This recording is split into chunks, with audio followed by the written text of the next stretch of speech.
Monsieur le représentant résident de l'ONUDU, Monsieur le directeur régional de la Banque islamique de développement,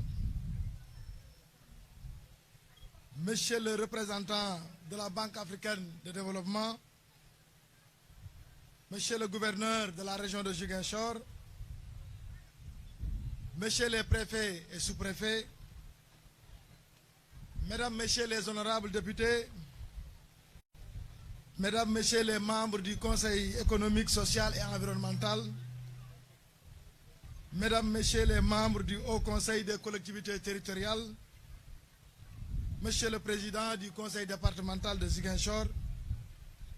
Monsieur le maire de la commune d'Adéane, Mesdames, Messieurs les directeurs généraux, directeurs et chefs de service, Mesdames, Messieurs les coordinateurs de projets et programmes, Monsieur le Président du Conseil départemental et maire de la région naturelle de la Casamance, notabilités religieuses et coutumières, distingués invités, Mesdames et Messieurs. Je voudrais d'emblée vous exprimer l'immense plaisir que j'éprouve d'être avec vous ce matin à l'occasion de cette importante cérémonie de lancement officiel des travaux de l'Agropole Sud. Qu'il me soit ainsi permis, au nom de son Excellence le Président de la République Macky Sall, d'exprimer mes sentiments de gratitude aux populations de la région naturelle de la Casamance, en particulier aux habitants de la commune d'Adéane, pour cette belle mobilisation exceptionnelle et l'accueil chaleureux qu'ils ont bien voulu me réserver avec la délégation qui m'accompagne. J'adresse également mes vifs remerciements et mes félicitations à l'administration territoriale, l'ensemble des autorités territoriales du département, les notables et toutes les forces vives de la localité pour leur engagement dans la parfaite organisation de cette cérémonie. Mesdames, Messieurs,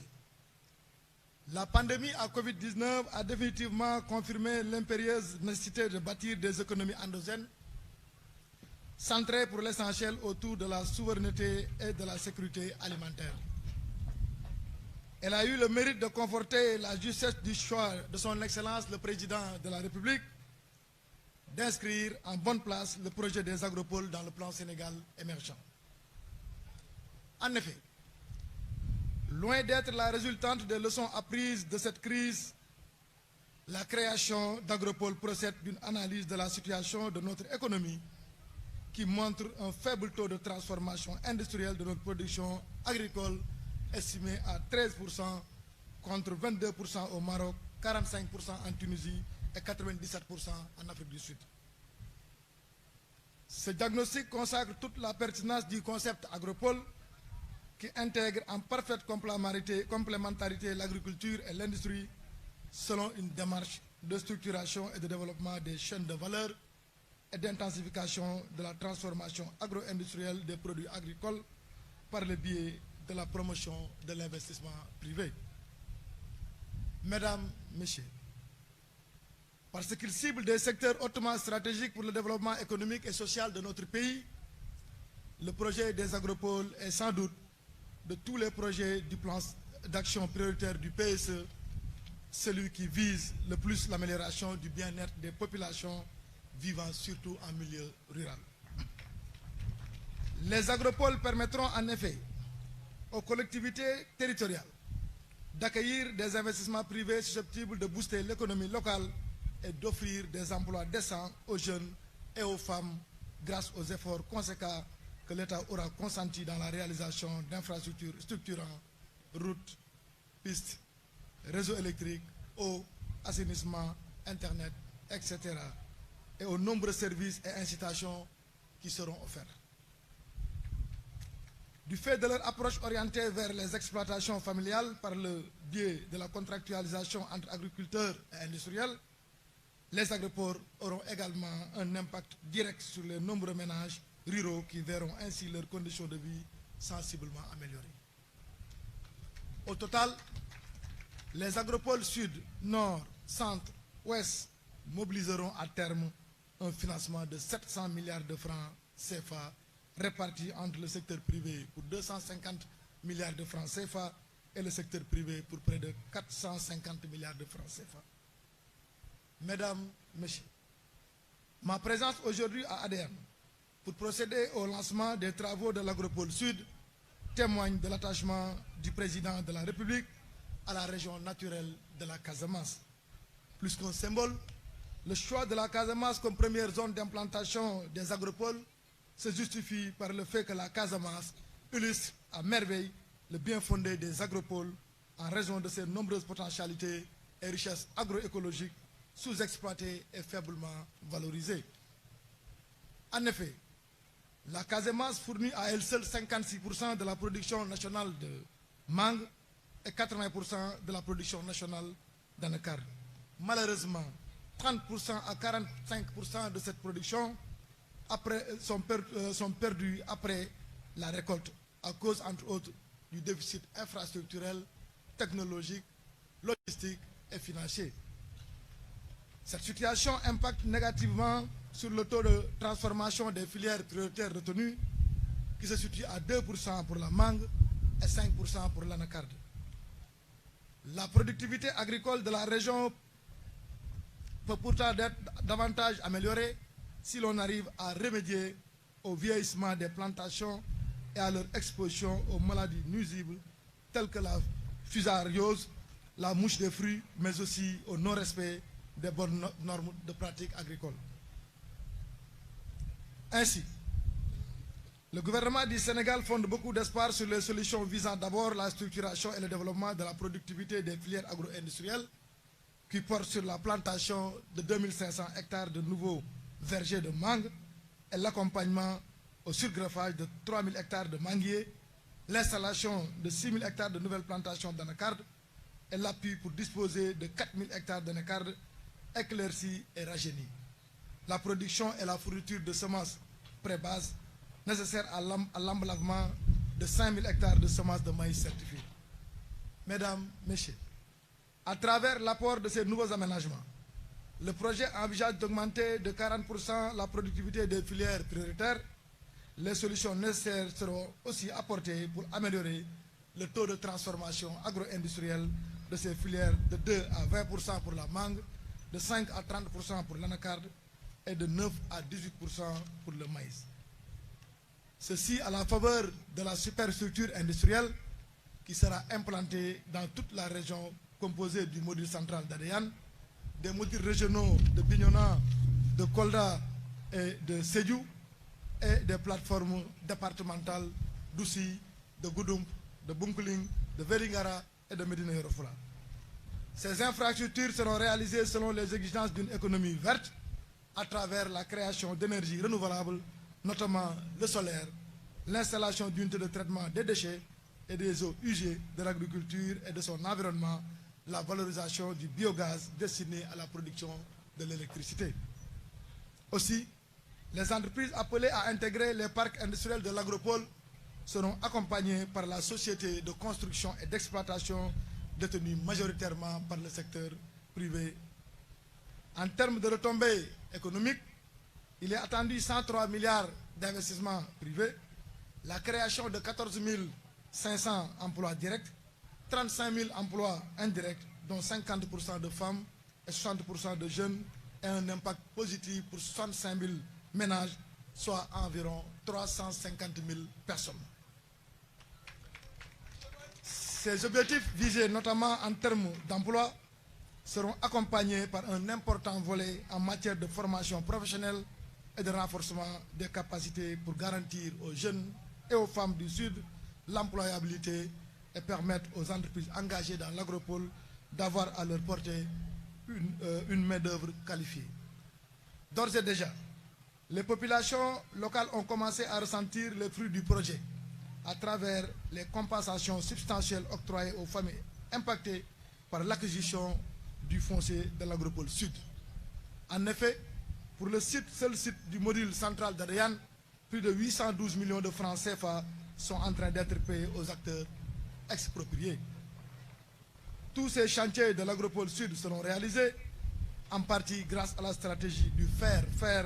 avec l'implication des différentes structures de l'État que sont l'ISRA, le bureau de mise à niveau, l'ITEA, le FONSIS, sans compter l'appui des services techniques déconcentrés de l'État, notamment ceux des ministères de l'Agriculture et de l'Équipement rural, des collectivités territoriales du développement et de l'aménagement des territoires, de l'élevage et des productions animales, de l'environnement et du développement durable. Mesdames, Messieurs, dans ce chantier complexe mais exaltant, l'État du Sénégal s'est compté sur le soutien actif de ses partenaires, parmi lesquels il me plaît de citer la Banque africaine de développement, la Banque islamique de développement, l'Agence de coopération belge ENABEL, la Banque européenne d'investissement, l'Union européenne, la coopération italienne, la coopération technique japonaise, la JICA, et l'ONUDI. Ainsi, je voudrais, par ma voix, transmettre à ces partenaires stratégiques les sincères remerciements du gouvernement et du peuple sénégalais. Pour conclure, j'exhorte l'entreprise Go Group, chargée des travaux du module central, à faire preuve de la plus grande diligence et du professionnalisme qu'on lui reconnaît dans la réalisation des infrastructures. En attendant, je vous donne rendez-vous d'ici quelques temps pour revenir à Adéane, cette fois-ci avec son Excellence le Président de la République Macky Sall, pour constater de visu l'état d'avancement des travaux. Je vous remercie de votre aimable attention. ma tënk ko tuuti baamtu ko tuuti ci wolof di nuyu madame le ministre, madame la ministre du moins, ou bien madame la secrétaire d'État chargée du logement, madame Victorine Ndeye, di sunu sœur suñu xarit di doomu Casamance, di ministre bu jàmbaare di liggéey bu baax ci li nga xam ne son excellence le président Macky Sall dénk na ko muy doomu région naturelle de la Casamance. may nuyu sunu partenaires techniques et financiers yi waa Banque africaine de développement nga xam ne tey monsieur Kane moo leen fi représenté, vraiment dañu accompagner bu baax ci projet bi. may nuyu également monsieur Yvetot nga xam ne mooy le représentant résident de l'ONUDI nga xam ne tey ñi ñuy accompagner ci projet yi nga xam ne ñu ngi koy teg yëpp mu jëm ci wàllu industrie. may nuyu monsieur le gouverneur, di nuyu les autorités territoriales yi fi teew yëpp, di leen sant di leen gërëm, di nuyu nag di beral nuyoo population région naturelle bu Casamance, rawatina population commune Adéane ci forte mobilisation bi nga xam ne tey def nañ ko pour accueillir ñu lii. te loolu nag day wane rek ne projet tey population Casamance yàkkamti nañu tey non seulement projet agropole bi, mais également xam nañ lan la tey projet agropole yooyu wundu, maanaam lan mooy njariñam tey ba tax tey ñoom ñëpp ñu bàyyi seen yite yëpp xëy ñëw tey fekke si pose première pierre u agropole sud boobu nga xam ne benn la ci agropole yi nga xam ne war nañ ko def fii ci Sénégal te son excellence le président Macky Sall xaatim ko ci plan bi ñuy wax le plan Sénégal émergent. agropole yooyu tey mën nañ cee cité lu mel ne agropole nord nga xam ne tey mi ngi war a jël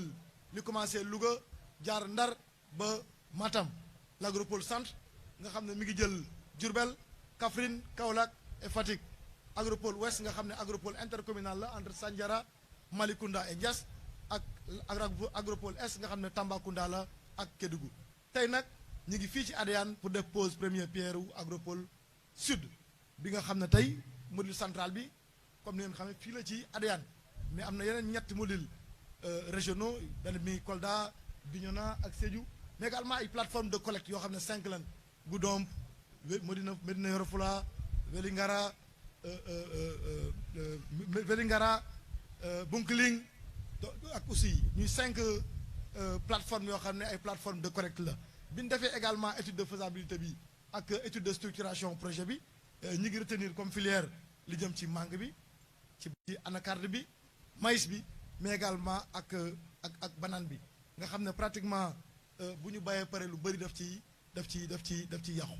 tey nag soo gisee président Macky Sall commencé fii tey ci Casamance, ku ne xam na président Macky Sall bëgg nga xam ne bëgg na ko Casamance, mais également bëgg nga xam ne bëgg na ko population Casamance, te développement Casamance soxal son excellence le président Macky Sall. président Macky Sall xam ne Casamance tey mooy grenier agricole bu Sénégal, mu xam ne tey daanaka yi ñu fi bay yëpp ñu koy transformer ak ñu koy valoriser dafa faible tey boo xoolee 56% production mangue bi lépp national fii lay jógee boo xoolee également 80% production anacarde bi fii lay jógee mais malheureusement bu ñu ko bàyyee pare lu toll ci 30 à 45% production boobu dañu koy perte te tey bu ngeen xoolee taux de transformation yi tey anacarde bi mangue bi di moins taux de transformation bi mi ngi toll ci 2%. anacarde bi taux de transformation bi mi ngi toll ci 5% te loolu lépp li ko waral mooy problème infrastructure bi ñu am problème technologie bi ñu am problème logistique bi ñu am ak problème financier bi nga xam ne tey population sud bi ñu ngi koy jàkkantool ba tax na tey ñu andi leen Agropoli pour répondre à ces questions là définitivement te tey Agropoli yooyu bu ñu ko installé taux de transformation mangue bi dana jógee 2% dem ba 20%, taux de transformation anacarde bi jógee du moins 5%. dem ba 30% bu maïs bi dana jógee 9% dem ba 18%. bu ñu xoolee également en termes de retombées économiques boo xoolee projet bi tey financement yi nga xam ne BAD ak banque islamique de développement ñoo ko lebal tey état wu Sénégal mu toll ci 56 milliards virgule 7 nga xam ne tey ñi ngi xaar lu tolloog 103 milliards investissement boo xam ne ci secteur privé bi lay jóge ñi ngi war a créer lu tolloog 14 500 emplois directs 35 000 emplois indirects mu war a toucher 65 000 ménages boo xoolee lépp ci ay nit yi nga xam ne war na leen laal war naa toll ci 350 000 personnes kon tey ngeen xam ne son excellence le président de la république dafa jóg tey pour xeex problème non seulement pour produits yi nga xam ne ñu ngi koy perte mooy les produits post récolte ñu valoriser ko ñu mën a créer de la recherche et de l'emploi partout au Sénégal ak Agropoli yooyu tey kon nag tey gis ngeen ko comme ni ma leen ko cité le président Macky Sall mi ngi jéem a maaye Sénégal industriellement pour réew mi mën a soqaliku développé wu décoller faaw parce que développement am réew ci industrie lay reposé wu pour mën a dem kon vraiment ñuy wax rek l'entreprise Go Group mu accélérer travaux yi ñëpp xam nañ seen xarañ ak seen liggéey ci lu jëm ci loolu ñuy sant ñëpp di gërëm ñëpp wasalaamaaleykum wa rahmatullahi taala